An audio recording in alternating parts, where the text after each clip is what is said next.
So I started working at an ad agency in downtown LA, balancing time between opening the restaurant in the morning. I would get there between 6 and 7 a.m. and I would stay there till almost 9. I would go to downtown to work the ad agency until about 5:30, 6 o'clock. Take the train back to Boyle Heights, work Guisados Boyle Heights from 6 to 8. Then I'd come home and I'd start working on some design work or any other work for either the restaurant or my own personal stuff. One day, Jonathan Gold comes in and writes this raving review about Guisados. My dad calls me and he's like, "Can you get over here? We are so packed." What? Like it was like a Thursday or something. Take the train over to Boyle Heights. I get there at like 2 o'clock and we're still like heavy rush. The same day that this article comes out, we just get flooded. And it stayed like that for years. Well, I love the San Gabriel Valley. Welcome to the My SGV podcast. So I grew up here and I still live in Alhambra. I was raised in between Temple City and Alhambra. Eventually resided in South San Gabriel. Our mission is to capture and share the stories of the people of the San Gabriel Valley. Monterey Park has pretty much been my whole life. Well, I'm proud to say that I was born and raised in the San Gabriel Valley. We believe our diversity is what makes the SGV great. And no matter where you are from, in the San Gabriel Valley, you will feel welcome.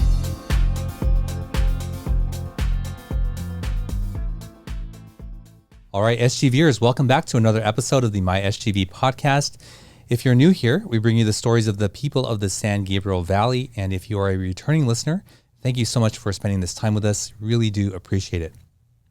Oh, Armando, I think I shared with you that I'm a huge fan of Guisados. Yeah, I appreciate it. Like my family loves going there. I love the food. I was going there since you first opened, and then when you guys opened in Pasadena, I was like, oh my gosh, I was so happy. Yeah, I appreciate that. Yeah, thank you.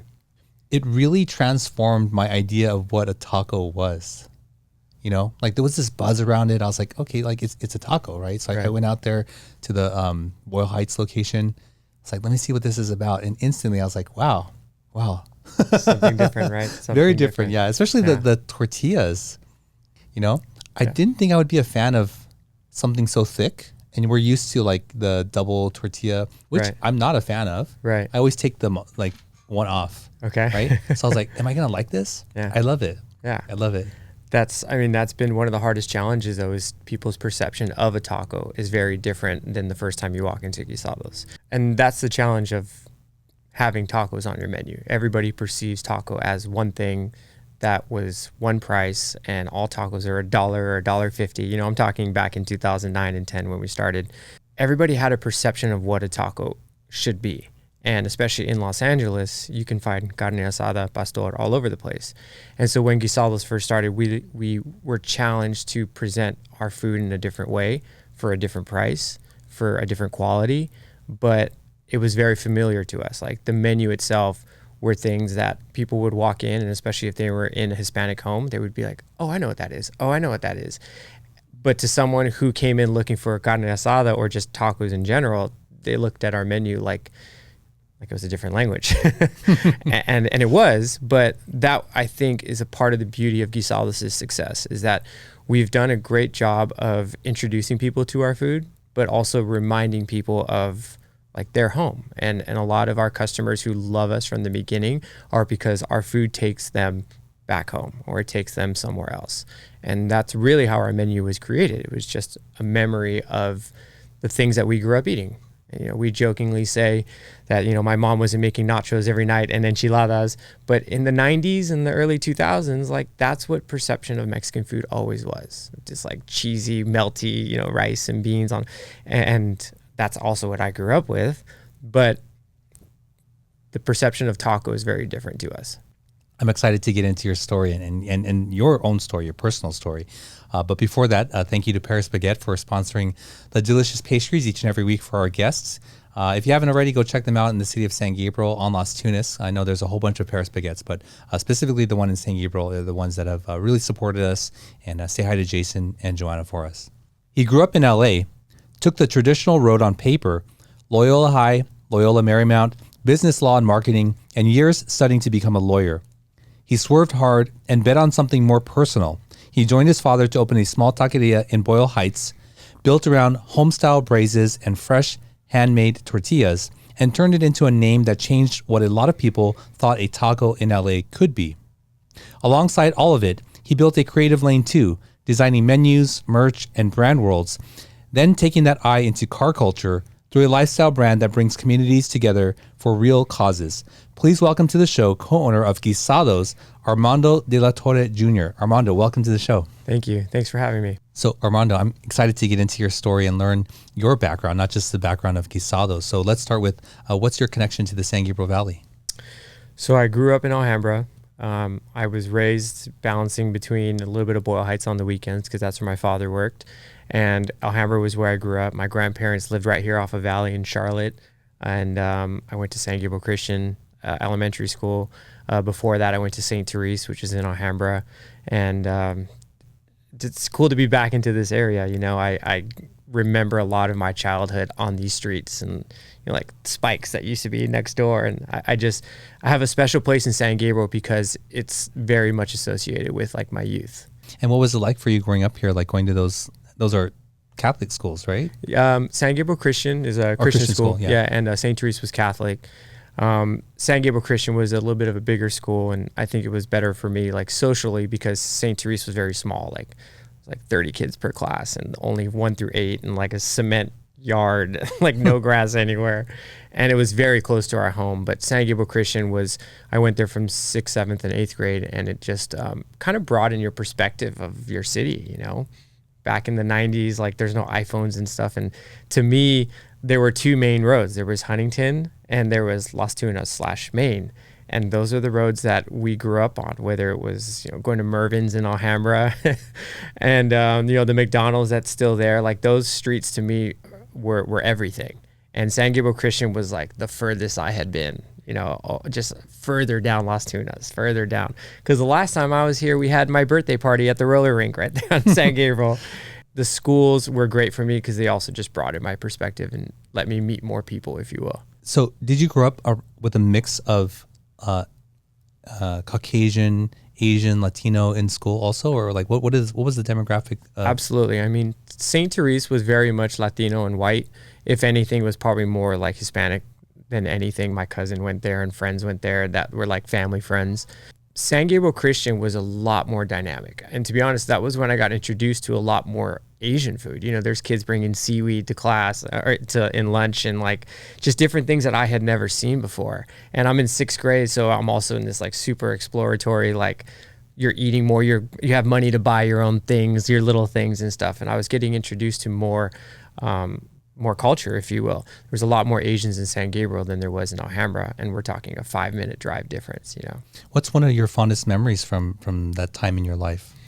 A lot of family. I remember a lot of family. Every weekend it was to somebody's house. You know, every day after school it was sports and, you know, and homework and all that. But every weekend it was coming to my grandparents, or it was going to my mom's side of the family, which is in Hacienda Heights. And like, there was a lot of family. And as you grow, you know, your family extends and you spend less and less time with the cousins and the grandparents. But I remember a lot of my childhood was mixed with that.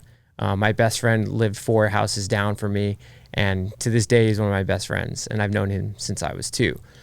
I grew up in a very safe neighborhood, and I know my parents worked hard for it, but I always felt like I just wanted to be out on the sidewalk. I always wanted to be out in the street playing roller hockey with them or basketball or whatever we were doing.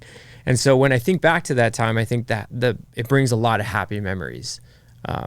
Because I was also exposed to a lot of other stuff too, going to Boyle Heights with my dad. And, you know, I remember I wasn't allowed to shave my head for football because my dad was like, no, you can't have that. And you also go to Boyle Heights and stuff. So you were exposed to a pretty wide dynamic of people, and keeps you humble on one end, and the other end, you're also like, I want to learn more about that other side of life. Like I said, the roller rink was down the street, and streets just felt safer in San Gabriel and Alhambra than if you went the other way, east or west, actually. What was the danger or dynamics in Boyle Heights? I didn't see a lot. It wasn't like, I don't want to break into like the dangers of it. I think it was more of the sense that it was a much more humble much more humble lifestyle, right? Boyle Heights was very blue collar. Boyle Heights was a very Hispanic neighborhood. Everybody lived really close to each other. There's a lot of apartment buildings, and everything is 2 to 3 stories, and all of the stores are on one street. When you came into San Gabriel and Alhambra, and every once in a while I go to Temple City or for whatever, it was a lot of homes. Everybody had a home, a yard, like a little driveway, and it just made this. And there were trees and sidewalks and wide sidewalks, and it just made the area feel safer. I remember when the In-N-Out was going to open right there by the old Tui's, and I remember in the mornings waking up to the grilled onion smell. Right. That's a pretty good lifestyle to wake up to In-N-Out every morning, especially as a young kid when you like In-N-Out a lot, so I think it was more of the visual dynamics more than it was experiential. What is your ethnic background? I'm Mexican. Mexican American, yeah. Mexican American. Yeah. And your whole family is Mexican American. Yeah, so my father is first generation. His parents were born in Mexico. He was born here. He was raised in Monterey Park and then into San Gabriel. My mom, her eldest brother was born in Mexico, and then the rest of her family was born here. So my mom would be closer to the first generation than my father was. But all of my grandparents are Mexican from Mexico. And how are you accepted among your Mexican peers? That was always a challenge for me. My parents always wanted me to go to college. That was their goal for me from very, very young. You're going to go to college. You're going to be good at school. You're going to be the first to graduate. Me and my sisters, you guys are going to be the first to graduate. You got to graduate from college. And to them, it was more important for us to learn English, be good in how you spell, how you speak, being able to, I can't even do it right now, but being able to explain yourself. And to them, education was more important than anything. From a very young age, it was learn English first, Spanish will come later. I had this yearning to want to speak Spanish fluently, but I also was I want to make my parents proud. I want to go to school. I want to be good in school, getting A's and B's, not C's and D's. I think the challenge of that was, even to this day, I'm not as confident in my Spanish, obviously, as I am in English. And that set me back a little bit here, but it also gave me a lot more opportunity because I was a good student, and so were my sisters. To our parents, especially back in the 80s and 90s when they're raising their kids, they never had those opportunities to go to college. So for them, it was so important that their kids go to college. English first, learn how to spell, learn how to write, learn how to read. So I can hear in the way you speak that you speak well, right? You don't have any accent. And my experience with guests here, it doesn't matter where you are. You either speak, too well or too little. You can't please, right? Did you experience that where you weren't accepted because maybe you weren't Mexican enough? Yeah, I mean, I'm also a pretty light-skinned Mexican, so I wouldn't say that I experienced it in a negative way. I kind of have always been able to play that middle line of, I understand the Hispanic culture and everything that comes with it, and I respect it and I own it. I've never once said I'm not. But I also grew up in an area where I was exposed to a lot of Asian culture, right? And so being able to balance the two is only because I was exposed to it so much. I think that was really helpful for me as an individual to never feel like I was out of place. I mean, even in elementary school, I remember the very first years, a lot of my friends, their last names were Gonzalez and, Lopez, Martinez. Gonzalez, Lopez, Martinez, all of these in the first school. Then I went to the next school and it was a lot of there were a lot of Asian last names. That dynamic is a perfect example of the exposure that you're getting. And from a very young age, and maybe it's because I was in 6th grade, which is about 12, 13 years old, when you're really taking on this independence, or you feel like you're taking on more independence and you get to make your own choices and you get to choose your friends. I think a lot of that allowed me to just kind of always play that middle line between so many different cultures. And I also think, back when I was young, you didn't know what you didn't know, right? And I think a lot of what we experience today is so much media is put in our hands of places that you've never been or you've never seen.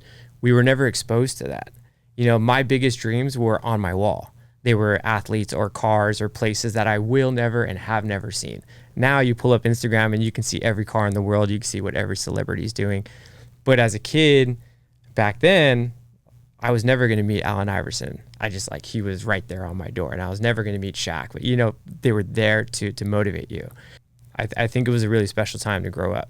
You said these family get-togethers on the weekends were a big part of you growing up. Can you take me there? Like, what were they like? What did you guys do? What was the food like? I get the chills thinking about some of those memories because they were a really happy time. And like I said, my grandparents are right here on Charlotte and Valley. And their home was very deep. Like, it was a long backyard, and they had a pool and a little barbecue area in the back. And when you ask that question, it automatically takes me to those summer days where my dad's on the grill with one of my uncles. My other uncle, who owned the market, which is where Guisados buys their masa from, he would bring things from the market, you know, there. And my grandma would be in the kitchen making something for whatever was going with the barbecue. And all the nephews and cousins are all jumping in the pool off the diving board when diving boards were legal. There was a lot of those days. And the food was always different, but my grandma always had a hand in it. There was always a salsa. There was always like tortillas. There was always something to complement this sometimes not even Mexican meal. You know, sometimes it's just barbecue with barbecue sauce, but sometimes it was ranchera, and sometimes it was steaks, and sometimes it was roasted corn. And, you know, just there's a lot of Hispanic influence, but also like my dad just loved to cook from a very young age, and he loved to cook with my grandma. And Sundays were always family day, right? My family was in real estate, and Sundays were usually like no work.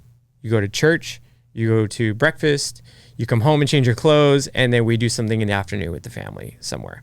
And a lot of those memories took place right over here. Oh, awesome. It sounds like it was a really great time for you. you. Yeah, it's hard to find the gray days in that. Did you know at that age what you wanted to do when you were growing up? Like, was that sort of pushed on you, or like, did you have freedom? It was pushed on me in the sense that we were going to college. You got to go to school. You got to get good grades.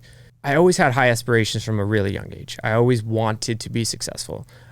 But, you know, I saw my grandpa as someone successful. So I always thought I was going to go into real estate.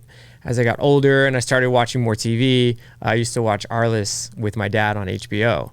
And it was about this super agent. And he was like the agent for Shaq and the agent for like all of these athletes. And I was like, that's what I want to do.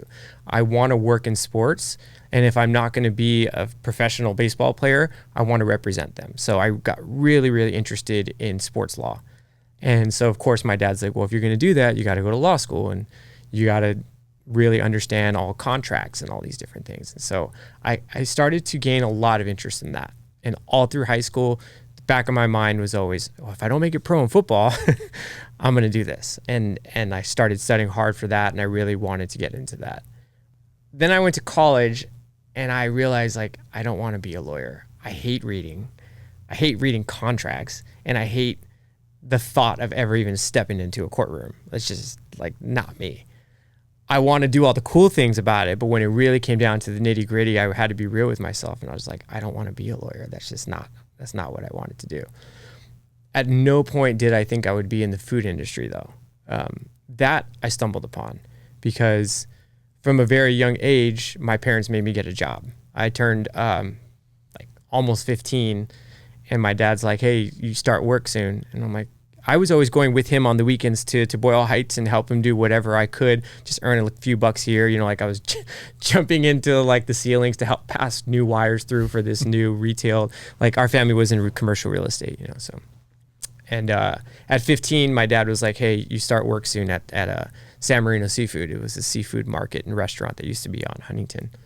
And I remember that. And I was like, I'm 15, Dad. What do you mean? Like, he goes, don't worry. I talked to George, the owner. I talked to George, and you start Monday. Did you work with a guy named DJ Casado? Yeah, I did. Okay. Wow, what a name.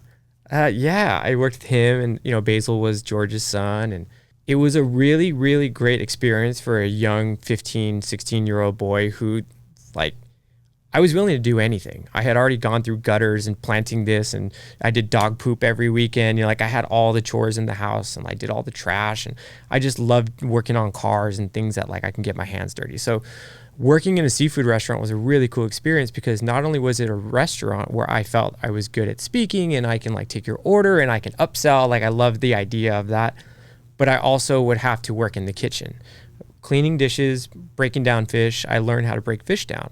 At a really young age, I'm 16 years old, and I remember like my first week there, they taught you how to shuck an oyster. By my second week there, we had a party, and I had to shuck 150 oysters by myself. and I'm 16 years old, and there was no metal glove, and I'm just like with a towel and pop, this one broke, and it taught you something, right? It teaches you at a very young age the value of food, because oysters $1.50 each, that's retail, but back then it was probably like 40 cents each. That you learn the price of things, and it teaches you diligence. It teaches you how to clean. I ran that job all the way through until I started college, which was then I worked at a restaurant through college, just as a waiter, because I knew I was good at it and I can work certain hours outside of classes and stuff. So the restaurant industry was just something that I stumbled into, but I felt like I was good at, so I can just do it while I study for this or while I practice that. Like, to me, it was always keep that good thing, keep it really strong. So that way, if the whole world goes to shit, at least you can do anything, right? That was kind of always my mentality. You had a private school education from the whole way through, right? Like Loyola High, and then you went to Loyola Marymount, Marymount, right? Is that in right by LAX? Venice? It's Marina Del Rey. Marina Del Rey. Yeah. Were you aware of the difference in the style of education that you were receiving compared to like public school kids your age? Yes and no. I believe there is a difference. However, at a very young age, I also believed it's up to you, right? I knew that if I wanted to just not study, I could probably still get a C, maybe a D. But it's not so much the grade, it's about the process. And at a really young age, and I would thank my parents and my grandparents for this, but at a really young age, I always knew I got to do this. I just got to do this. This is just a part of the things that I do. I never, to this day, I'm not in school anymore, but I never turned in homework late. I never missed a test. I cheated a couple times. But to me, it was like, these are the things you're responsible for. And if you skip them, maybe there's nobody watching over your shoulder, but it's like, it lives in here. And so I never liked to take the shortcuts. So when I would see people, look, there were people who went to Loyola High School and Loyola Marymount and San Gabriel Christian who had private school education. Their parents had the new Dodge Durango. I remember all the cars and stuff, that went to a great college and went to a great school, and they ended up, just working some remedial job for the rest of their life, and that's what they are now. And then I know some people that went to Gabrielino High School or to East or to and they went to ELAC, and then went to different public school, but they became very successful.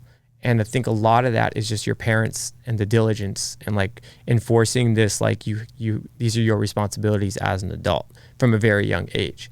And so I would have cousins and I would have friends that went to different high schools that were not as prestigious as mine, that still are some amazingly successful people. So I saw the difference, and I remember being exposed to some, like, the cholos and like all the problematic kids in school. I was still exposed to that, even though I wasn't, going to one of these schools in Boyle Heights or something. I was still seeing these people on the weekends. And I still, of course, wanted to be like them, right? Like, you still were wearing the baggy pants and the shirts and all that, but then you also had to wear your uniform Monday through Friday. And I think being exposed to that allows you to understand, again, how to play that fine line and like understand how to behave yourself, if you will, in a wide capacity. So you sort of had some experience with the restaurant industry. Yeah. You went back to it as a waiter, but you never imagined coming like fully into it. Yeah. Right. So were you still pursuing the sports thing at that time? So I was playing lacrosse in college at Loyola Marymount. Lacrosse. Yeah, because I wanted to play football, and then I wanted to play baseball. That didn't work out as far as opportunities came in college. So I just didn't want to leave LA. I had offers to go in different places in college, for college. I got offers from like Lemoyne and places out on the East Coast and Marquette and for lacrosse. For lacrosse, yeah. And I would go and visit them. I didn't make it to Lemoyne, but I remember going to Marquette and just being like, I can't live here.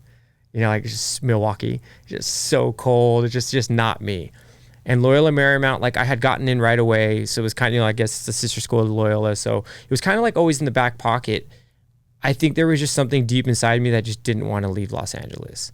It was at a time that I just felt like this is who I am, and I didn't have any interest in changing all of that. So you didn't take those offers for lacrosse. You didn't want to go to the East Coast. And so what were you pursuing at that time? Yeah, so I was always interested in business. And so I wanted my major to be business law. So I graduated high school with emphasis on that going into college.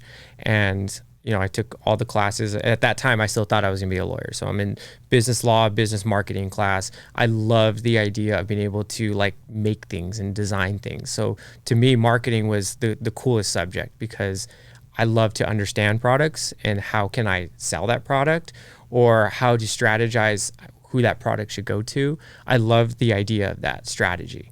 And some of that was law. I remember my dad always being like, see, that's why you'd be a good lawyer. But to me, I was really, by the time I got to college, I was like, I'm not going to be pro in anything. I just want to do this because I really enjoy it and I'm good at it. So I'm just going to get a good education. And through college, I was always on top of my grades. I did pretty good in school, but I had always worked in a restaurant. There was a restaurant down the street called Picnic. I worked there as a server. I worked there 5 days a week, and it would be always in between my classes. 8 a.m. class, then I would work a 10 to 2 shift. Then I would go to class from like 3 to 5, and then we'd have practice. And then after practice, I'd take a night class, homework, wake up, and do it again. And that was me during college. Now, there was parties in there, and I got in trouble and all of that, but that was the routine, and it had always been built inside of me that I just was like, I have this, and then I have room for whatever I want. And so all through college, I still thought I was going to be a lawyer, but the restaurant thing was always there, always work in the restaurant because it was easy money. I was good at it. And I really enjoyed just the fast pacedness of it, of just being able to talk to people, walk up to a table and just converse with someone, upsell them on some sweet potato fries. And like, it was very natural to me, but it was a quick way to make money. I'd go in for a 4-hour shift and I'd walk out making the hourly check, but also, $250 cash. And to a college kid, $250 cash a day sounds great. You seem like a very introspective, or like you look back on your experiences and you evaluate things that you have learned or gained in terms of experience and knowledge. What did you gain from that time when you were back in the restaurant and working as a server during college? To be honest with you, I didn't think anything of it. I was so focused on like, what am I going to be when I grow up, that the restaurant thing was purely just income. Looking back on it, it taught me everything. It taught you how to run a floor. It taught you how to properly break down, how their kitchen needs to clean. And when we first started Guisados, that was 90% of the reason why I was even there. My dad loved to cook. My dad had this idea. He wanted to do it, but I came in saying, okay, if we're going to do it, we need to have servers here. We need to like make the kitchen work like this. Like, my expertise in working at a restaurant allowed me to help guide someone like my dad who just wanted to cook and talk to people how to make it all work. Wow. My eyes are like this because I can see and feel and experience that because I've gone to your places, and I can see that, yes, of course, because there's intentionality around all this stuff, and that's why the experience is good. Like, you could serve the same thing, the same exact recipe somewhere else, and I can have a totally different experience. Right. So, wow. Right. I'm really excited to get into that story. But before that, we ask each guest to bring an item with them. What did you bring with you today? So I brought a 1959 Brookwood incensory. Can you show this camera? Yeah, it's something that I designed along with a friend of mine. His name is Luis Dos Santos, who works with cement. And I had this idea of creating an incense holder, something that you would put in your house. You put incense in it, put the lid on, and then it smokes out the windows. kind of like hotboxing, right? But I wanted it to be designed after a lowrider wagon. So started with a design of one of my friend's cars, but I wanted to change some things. So I put some Zenith wires on there.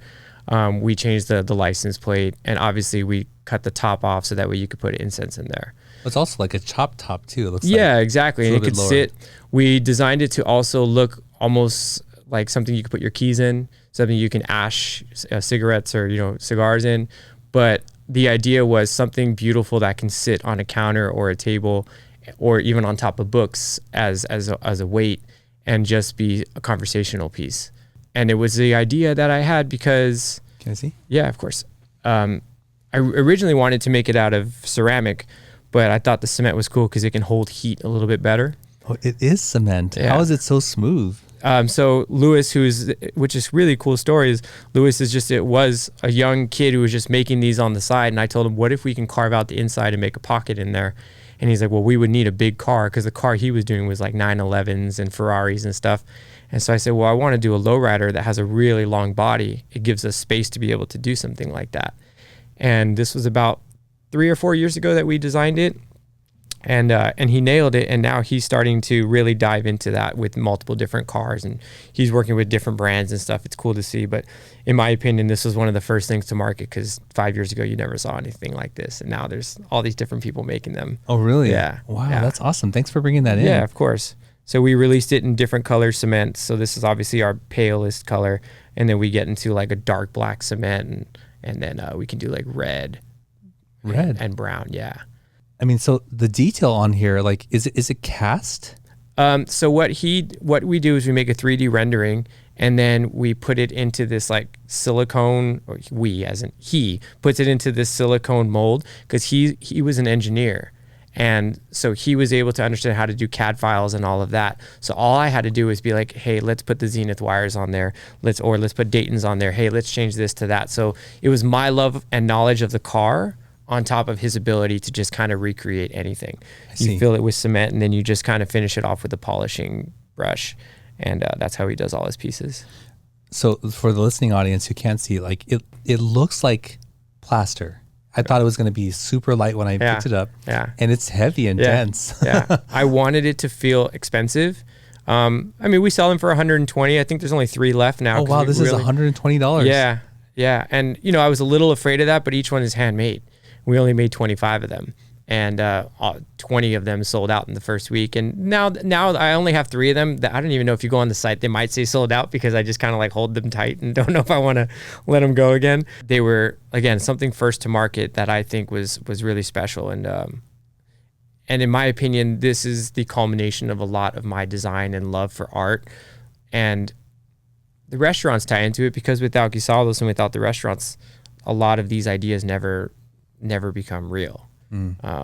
And so, I could have brought all these different things restaurant related, but to me, something like this only happens because of all of that hard work, that when this opportunity comes, and I found this kid, Lewis, I was like, dude, I'll pay for it all. I'll pay for the whole process. Let's make something special. And being able to say, I'll pay for the process, comes from Guisados. Being able to say like, hey, I'm going to spend 3 or 4 hours designing this stuff for fun, even though I have 2 kids, comes from the hard work, and it comes from all of that diligence of just like having the freedom to explore your passions. Yeah, that's awesome. Thanks for bringing that in. Thank you. Yeah, absolutely. I want one of those. Okay. They're like, yeah, and so it's really we cool. went to PF Candle, and we were like, we have this idea, and long incense sticks don't fit, right? And that was the original idea. Were they cones? So they make these cones, and so we buy these from PF Candle. You put that inside, you light it, and then let like the smoke come out. You put the lid on, and then, like I said, it's almost like a hot box effect. Wow. Yeah. I'm so curious to see what the other colors look like. Yeah, the other one's like a dark gray, almost similar to this. Probably closer to your jacket, actually. And then we have the red one too. The red one is not very red. It's almost like a brick red. I see. Yeah. I see. Yeah. That's so cool. Thanks for bringing that in. Absolutely. Well, Armando, we're going to get into your story and how Guisados came about, but let's take a quick break and we'll be right back. Sure. Sometimes, even the best of us can slip up. That's why the law offices of Scott Wormuth are here to pick you back up again. And while they strive to get you the biggest compensation possible, oh my gosh! Their main concern is your health and recovery. They work closely with doctors and insurance companies to make sure you get the proper medical treatment. Initial consultations are free, so give them a call. At the law offices of Scott Wormuth, we're with you all the way.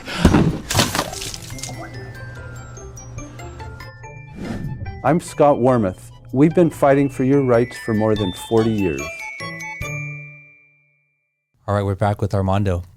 During the break, you were sharing with me about your family, your children, and specifically that you are blessed with another child. Yeah. Yeah. Well, congratulations. Thank you. Thank you. You've been a father, but now you have 3 kids. 3. Yeah. 2 girls and 1 boy. The boy was the one that was recently born. Man, what a time for your family, for you, during this time when bringing this other, member in. It's funny, the difference of girls to boys. Look, it's only been 3 weeks now, 2 weeks. When my daughters were born, I felt this automatic feeling of like, I need to be a protector. I need to take care of this girl. This is my responsibility. You know, like you feel this, like, I need to step up to the plate type feeling. And it was amazing, right? Like being a girl dad is amazing. And I didn't think I'd feel any different having the boy. The second I held my son, it wasn't so much a protector feeling. It was more of like, oh man, I want to light this world on fire. Like it's more of an excitement for me. Like that's how I felt. It was like, I can't wait to do this. I can't wait to do that. I can't wait to do that. And it wasn't necessarily for him. It was more of just this like, there's so much more life to live. You know, my older daughter is 8 now, and the other one is 4 now, that you kind of forget that infancy phase when something depends on you so much that holding a baby all over again makes you feel very, very different. So yeah, it's been a really warm feeling. The house has been great for the last 3 weeks. He's a good sleeper. Thank God, he's a great sleeper. So compared to my first 2 daughters that I felt like all they did was cry the first 2 weeks, he just sleeps. And it's like, thank God, just a little break. Yeah. Wow. That's beautiful. Thanks for sharing that. Yeah, absolutely. Armando, before we get into your story in Guisados, when we come back from the break, we like to ask questions from this deck of cards called Icebreakers. Okay. And they're just a fun way for the audience to get to know us. And I'll be answering as well. So here we go. All right. Armando, what are you most worried about with the next generation? The inability to communicate. They just can't communicate the same way. We were all raised to like go up to people and talk, say hello. Like that's how you socialize. And I feel like that's just fading away so fast. So just to touch on what you said, like you can speak to teenagers, young adults, and they can't look at you. Right.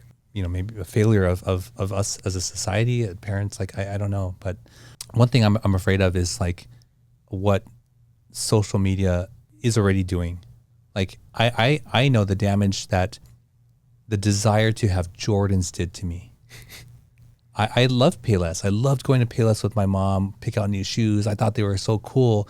And then when someone said to me one day that they weren't, I was like, oh, like, what do you mean they're not cool? Yeah. You know? And then I had to have the $120 Jordans. But imagine that like on steroids now. Yeah. With clothes, with cars, with everything, with lifestyle. Like, yeah, none of that matters. None of that matters. And you will never realize it until it like hits you in the face. You know what I mean? Like you won't realize it. At 22 years old, I heard that same sentence, right? I heard somebody say, none of it matters. At 18, I heard it. At 13, I heard it. None of it matters, right? But you're always like, ah. And now that you're older, you're like, I'm trying to tell you, none of it matters. You know, all of those Jordans you talk about, like I don't know how many Jordans I have at home and I never wear them because it's like, oh, you got to keep them. And now that you're like, well, that's not the style now, but I'm also not going to donate them, but I'm also not going to throw them away. So it's just like you think you need all these things and then you realize that none of it matters. I mean, one of the things that really put it into perspective for me was last year with the fires. We live in South Pasadena now, but my wife's parents live in Altadena. Their home is like that one home that survived and everything else is gone. For those first couple of days, you know, everybody kind of thought my area's next, especially because I live in the hills of South Pasadena. So we were feeling that wind really strong. We were like, you know what, let's pack the cars up, put everything in the cars. God forbid something happens, we're ready to go. Nothing slapped you right in the face at that moment, just like that, right? Like you open your closet and you go, I don't need that. I don't need that. I can buy that again. I don't need that. And you realize all those expensive pants or jackets or hats or whatever that you have, none of it matters. Because in the end, all I grabbed was my hard drives, any like random like photos, like one of these things, and stuff from my daughters, like their clothes and stuff that they would need. That was the first thing that went to my mind. And I was like, everything else doesn't matter. It's been a year now since those fires, right? And I kind of feel that way now. I don't buy the same things that I used to. I'll buy a nice shirt every once in a while, but it's usually just plain black. You know, I wear a lot of the same things now because I'm just like, do I really need to show everybody that I have everything? Not really. Awesome. I'm glad our conversation, you know, pivoted to that. So, yeah. Thanks for sharing that. If you're watching or listening, let us know what are you most worried about with the next generation?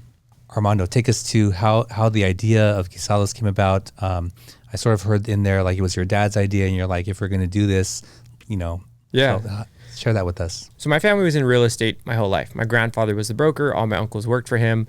My dad worked for him, and they were either the agents, they were also the contractors, and they would take properties that my grandfather had acquired, and they would reconstruct them, get them ready for new tenants, whatever they had to do. There were some apartments scattered in there, but it was mainly a lot of commercial real estate. And in Boyle Heights, on the corner of Cesar Chavez and St. Louis, there was a tamale house where they just sold tamales, and they had closed down. I had just graduated college. It's 2010, the middle of just the real estate crash. My dad couldn't close a deal to save his life. Just my parents had just divorced. A lot of things were going wrong. This property had become available. Long story short, we took a chance on turning that into Guisados because my dad just was on this quest to rediscover himself. He had just come out of a divorce. I had just graduated college. I couldn't find a job. I was working for free at different PR firms and whatever, just trying to gain experience. And Guisados started as just this, we got nothing else to do. We've got nothing to lose. Let's just give it a shot. And I was in charge of everything you see, and he was pretty much in charge of everything you eat. And when we started, we had a partner named Ricardo Diaz who had started with my dad, who was from the Siete Mares family. And they had concepted this menu of Guisados. Some of the recipes were his, some of the recipes were my dad's, but none of the recipes were mine. They were just things I was like, oh yeah, Nana used to make that. Or oh yeah, I know that. I had never perceived it as a taco. I was just like, cool, I'll make you guys a cool logo, and I'll help paint the place and put some pictures up and just show you how to do this, and I'll do this in my free time, because for me it was just, how can I do this and still go after my career goals? So Guisados was created just kind of off a whim. A lot of the food was just family recipes. So I was like, cool, you guys are good. I'm going to go keep looking for my career. So I started working at an ad agency in downtown LA, and I was balancing time between opening the restaurant in the morning. I would get there between 6 and 7 a.m. and I would stay there till almost 9. I would go to downtown and work the ad agency. I would work the agency until about 5:30, 6 o'clock, take the train back to Boyle Heights, work Guisados Boyle Heights from 6 to 8, close the restaurant, that kind of do those things. Again, because my dad wasn't doing stuff like that. I was like, I'll do the breakdowns and show him how to close up and everything. Then I'd come home and I'd start working on some design work or any other work for either the restaurant or my own personal stuff. One day, Jonathan Gold comes in and writes this raving review about Guisados. I'm at the ad agency and my dad calls me and he's like, can you get over here? We are so packed. And I'm just like, what? It was a Thursday or something. I told my boss, I'm like, please, I got it. He's like, yeah, go. I take the train over to Boyle Heights. I get there at 2 o'clock and we're still heavy rush. I'm like, what? And I had known who Jonathan Gold was, but I had never seen that, a word the same day that this article comes out, we just get flooded. And it stayed like that for years. So I left the ad agency. I kind of got fired. It was fired in the sense that they were like, you're split. You're doing too much right now. And I can see that this restaurant thing is really taking off. You should. I was like, okay, cool. Again, it was still I'm just going to help my dad out. It wasn't this I'm going to run these restaurants. It was more of just passive. My dad was like, hey, we got to open another one of these. We're busy. It's been a year now. We're still just. So we found this location in Echo Park and then downtown. And we literally saw them at the same time. And we practically signed the leases at the same time. But downtown LA still needed to be built. Echo Park was a restaurant already, so we just had to kind of flip that. I remember the drive back over the 6th Street Bridge. I'm in the back seat because my uncle's in the front. And my dad goes, hey, if we do this, I need to know you're all in. No more weddings, no more bachelor parties, no more things on the weekend. If you're going to run this restaurant, I need you there. And I was like, yeah, let's do it. And, of course, in the back of your mind, I don't know if I can do that. But I did. And we opened Echo Park. And I would say around that time is when you can feel the shift of oh, I could do this, or I could do this full time. And then downtown opened. And I was like, oh, this is easy. Because they were all within 2 miles of each other. So it's practically just a triangle that I was running every day. And my dad was like, we have one choice. We either keep going or we just keep running these and we just stay quiet and happy. And I was like, well, let's open another one. Let's keep going. And we just kept growing and growing. And with that came more responsibility and more challenges for me to understand how to run, a multi-location business. And Guisados has grown to 10 restaurants now. And we just turned 15 this past December.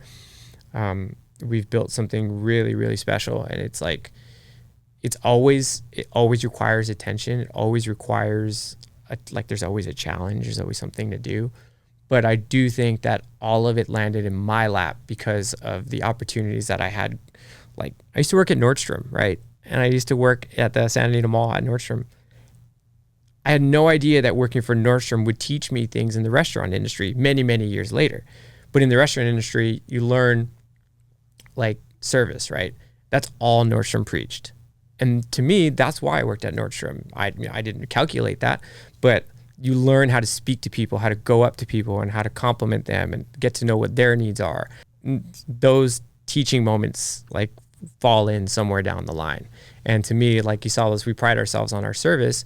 And I think a lot of that is led by example. If you've ever been lucky enough to have my dad check on your table, like, he loves it. He just loves talking to people. And I think that's really important, especially when you come to a taco restaurant, right? Like a taco shop, you're not used to like service at a taco shop. At least back then when we started, we were like, we have to have great service, talk to every table, because that's what the restaurant industry taught me. And that's just actually what working a job in general taught me, right? Working at Nordstrom and working at different restaurants, just like talk to people. And that's one of the things we talked about that's missing these days. It's hard to get people to just be able to go up and talk. And the industry is getting more difficult because of that, because of today's youth doesn't know how to just have a normal conversation with a person they've never met. Yeah, I try my best to make Guisados a place that we're always talking, but even then, I get a cashier who stands there and waits for the customer to say something. I'm like, no, you're the first word. You need to, So Guisados has been it's been a blessing for us, and it's created so much opportunity for us, our family, all of our employees. We have some guys on our team that have been with us since day one, and they're making more money than they ever would have as a first generation or, like as an immigrant. And some of our guys, it's like, they're like, yeah, I'm 40 years old and I've been working for you guys for 50 years old or whatever. And their families are good. Their kids are in school. And it's like, this is the life that they wanted, that they dreamt of. Guisados gave it to them. And, maybe to a lot of people, they just work at a restaurant, but to them, they have achieved that dream, right? They have done what they hoped they could do for their kids. And that makes us feel really good, Wow, so, that's awesome. Yeah. Thank you for sharing that story with us. I love to hear that. I love to hear the story behind it all. I always assume that there's this deeper meaning behind success. You can't have the success that you guys have had just because of luck.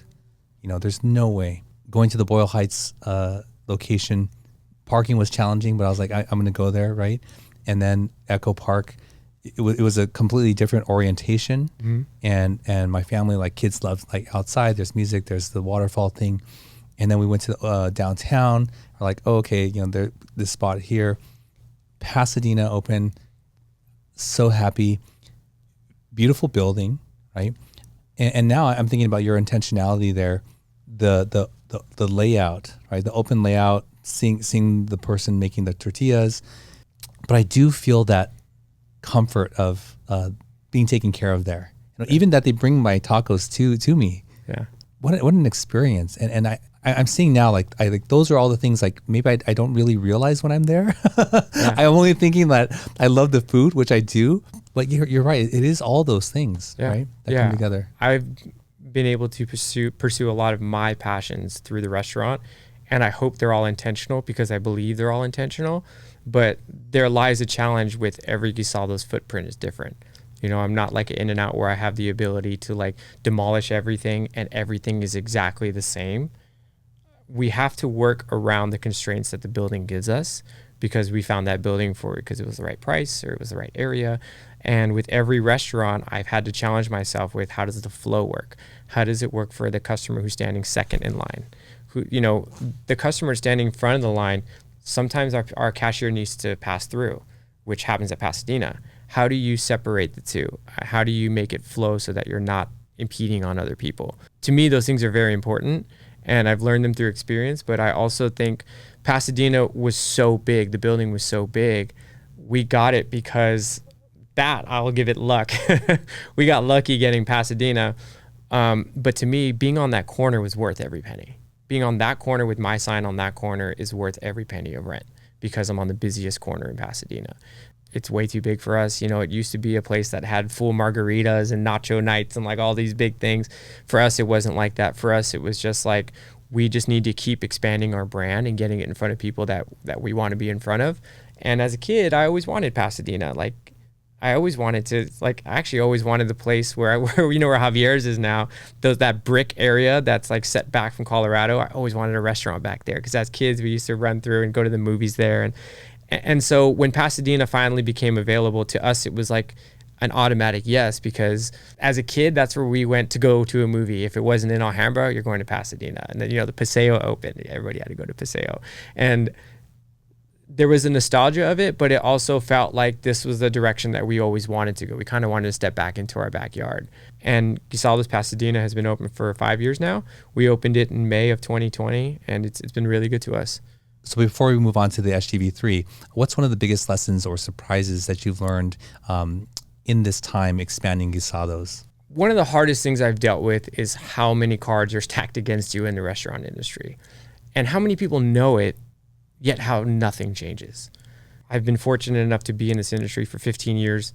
I have restaurants in Boyle Heights to Long Beach to Venice, all over the city. Somehow, all over the city, everything is just as disorganized as every other part of the city. Permitting process, you know, dealing with health department or building issues or staffing, or it's just, the industry is becoming harder and harder to operate, and there's no relief. And I remember when we first started, I still remember one day the box of limes went up to $60 a case. And this was like 2014. They were normally like $27. And I was the one going to Restaurant Depot in the morning buying these things. So I would see these prices. I'm like, whoa, like $65. Like, oh yeah, the cartels. I'm like, oh no. Like, you know, the cartels were the reason why the limes are so expensive. But you know what? The price of flour went down. Oh, you know what? This went down. Oh, that went down. So you're kind of like looking at it and you're like, oh, okay, like, yeah, that went up, but this went down. Now everything just goes up. Permits, bills, licenses, staff, time, insurance, rent, like just keeps building. And nowhere is there relief. And what bothers me is when things happen, COVID, the fires, who are the first people to stand up? Restaurants. You know, we're always the first people to act. We're always the first people to make a statement. Somehow in the last 5 to 10 years, restaurants have become the barometer for where to stand politically, or what to eat or what not to eat, or who to support and who not to support. And it's this like heavy responsibility that you put on restaurants, big or small, that not only do we need to carry with us, but we need to add to all the things that we are or all the things that we're not. You know, all your favorite restaurants now are like, they're all Instagram video content creators and coming up with wacky things to get into. It's becoming so difficult now that we've almost lost sight of what it is to just open a restaurant and cook good food. You know, like some of my favorite meals growing up weren't because of the service. I mean, that was great. But all I'm saying is like, now it's like, well, how many followers do they have? Do they have a line out the door? Like, has so-and-so been there yet? Like, you know, do they have XYZ? Do you get a free t-shirt if you eat that? Like, all of these things come with it that nothing is ever giving back. And as I continue to grow my brand in the city, nothing is changing. You know, we've had some amazing things happen in our restaurant that have worked with other people that have been rejected by public, or we've had things happen where we wanted to feature this coffee shop in Long Beach and the city shut us down.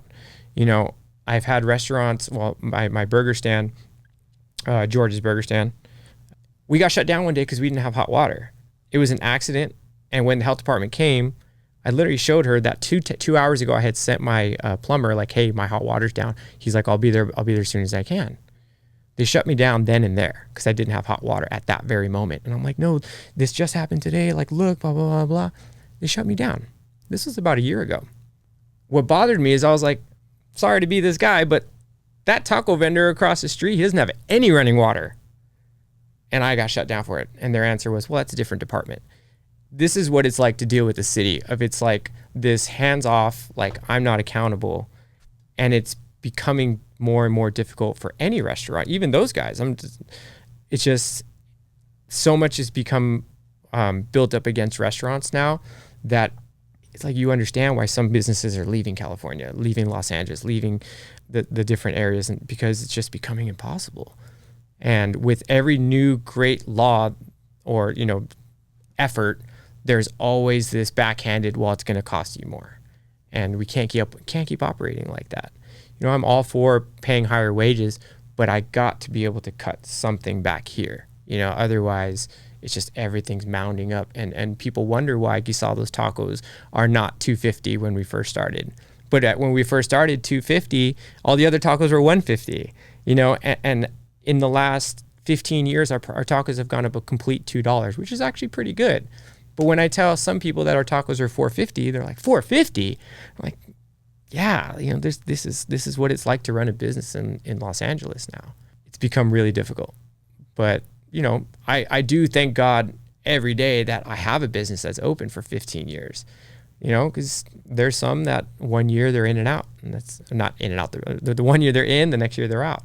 And it's getting difficult out there. Something you said there really struck me, like that restaurants are giving so much in every area, but nothing's really coming back. So thanks for sharing that, Armando. We're going to move on to the final segment of the show, all right, where we get to learn where you like to eat in the San Gabriel Valley.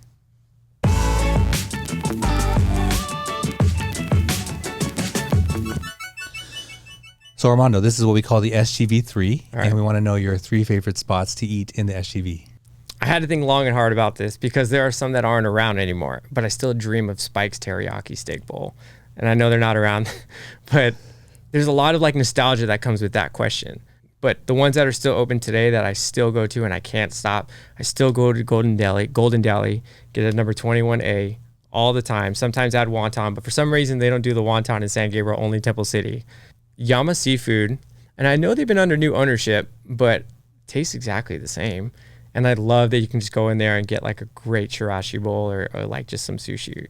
Just also some of those family gatherings, my uncle would come with just a tray of California rolls, like 100 California rolls. I'm like, oh, 30 of those are mine. I got a lot of love for Bami Chekali. Man, they got me through some really tough times, and they're still around, you know, but when I was fresh out of college and, you know, $20 cash is kind of what you got in your pocket. Man, you can get the wonton noodle soup there. That'll set you real nice. You get some spring rolls on the side, and then like a Thai tea, and you always get the 2 for 1. So I think those are my top 3 that are still open, but mainly because of just like I could think of so many late nights. Just by me, I'd buy it at 9 o'clock before they close, and I would just keep it until it was time to eat. But yeah, those are my top 3. Awesome. Are you talking about the one like on Colorado Boulevard? Well, I used to go to the one. There's a whole bunch of them. Yeah, there's a bunch of them. I used to go to the one right here on San Gabriel and Las Tunas, but that one's gone now. Yeah. Now the only one that I go to is the one on Valley in Alhambra across from Noodle World. Okay. Yeah. Okay. Awesome. Yeah. You know, Kike has been there since it opened. I think maybe 40 years. He joined a little bit shortly afterwards. So after Yama left, Kike is still there. Mm-hmm. He's the bald Mexican dude that you see sometimes. Okay. Yeah. So the recipe and Yama stayed on, I think, for over a year to sort of help transition. But they were on our show. Scott Kono and his group are the owners of it now. Okay. So they were sort of in negotiation for like over a year, you know, because he didn't want to let it go. Yeah. Yeah. I love that place too. It's great. I just love how like at 11:30 you see all these cars pull in. Everybody like walks super fast. It's great. But I just, you know, I think that's like some of the beauty of San Gabriel is like, it's really hard to find a bad meal here. Maybe it's hard to find diversity because I think a lot of it now has become just like a lot more Asian. But at least as a kid, Pepe's Tacos was fantastic. Mm-hmm. You know, like there were some great eats in this area. DePillas, grew up on DePillas right down here down the street because it was close to my grandparents. And so we'd go there and there would be like 30 of us in the middle table at DePillas. And just as a kid, I'm just eating all of the pepper bread. and yeah, there's some great food out here. Yeah. Awesome. Thanks for sharing those. Absolutely. Well, Armando, thank you so much for coming today. I know it's time away from your family and, you know, your business, but I really appreciate you coming here. Yeah, thank you. If people want to come check out your restaurants or find you online, what's the best way to do that? Yeah, I mean, follow Guisados on Instagram, post everything there. The restaurant, I have all the information of all the locations. George's Burger Stand is in East LA. It's a old burger stand that we redeveloped in 2019. And then we have Playita Mariscos, and that's their handle is Playita Mariscos. It's a Silver Lake cevicheria. So we do ceviche, aguachiles, campechanas, like Mexican seafood. and great fish and shrimp tacos. Okay. Yeah. Awesome. Thanks for coming here. I appreciate it. Absolutely. Thank you. Well, there you go. Another episode in the books. I hope you enjoyed that. I really enjoyed that. I love to hear his journey, and then also to see how his skills and passion and experience translated into my own experience going to those various restaurants, and hearing how those things that matter to him, my family experienced. And it was kind of really, it was exciting to be able to sit next to the person who helped or actually who designed all that experience for me. So there's always so much more to these restaurants and their success than, just finding the right location or having the right menu item. So many restaurateurs have been on here, and I get to listen to their journey, their story, and I'm like, wow, okay, no wonder they're successful. So, but that's what I got from this. And if we can get back to the restaurants, please do, because a lot of them are really being squeezed these days. Like Armando said, what are we as a community doing to get back to them? So definitely go check them out. Here in the SGV, we have them in Pasadena. So go there. My favorite is the chile relleno quesadilla or the taco. Amazing. I love it. So if you like this kind of content, don't forget to like and share. Please consider subscribing. And if you want to see more of our content, go to our website, mysgv.net. And until next week, we'll see you then. Thank you for joining us on the MySGV podcast. Check out more of our content on our website, mysgv.net. This show was produced by Scott Wormuth, directed by Russell Mano, edited by Victoria Allers, and original music by Yone OG. If you'd like to join us next week as we capture and share more stories from our diverse community, feel welcome. Nice matter. No kind of matter.